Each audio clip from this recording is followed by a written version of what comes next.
একজন গরিব ছেলে কি সফটওয়্যার ইঞ্জিনিয়ার হতে পারে? শেষ পর্যন্ত দেখুন। বাংলাদেশের এক ছোট গ্রামে থাকত রহিম। তার ছিল না ইন্টারনেট, ছিল না ল্যাপটপ, ছিল শুধু বড় একটা স্বপ্ন। স্কুলের পর রহিম খাবার বিক্রি করত, যাতে পরিবার চলতে পারে। রাতে সে রাস্তার ল্যাম্পপোস্টের নিচে পড়াশোনা করত। লোকজন হাসত, তবুও থামেনি।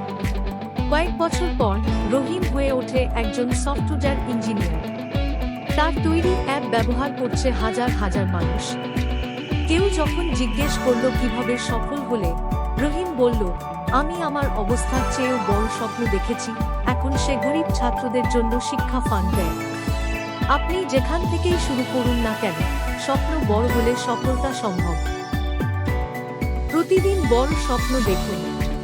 এমন অনুপ্রেরণামূলক সত্য গল্প পেতে সাবস্ক্রাইব করুন ড্রিম বিগ ডেইলি বাংলাদেশ চ্যানেলটিকে।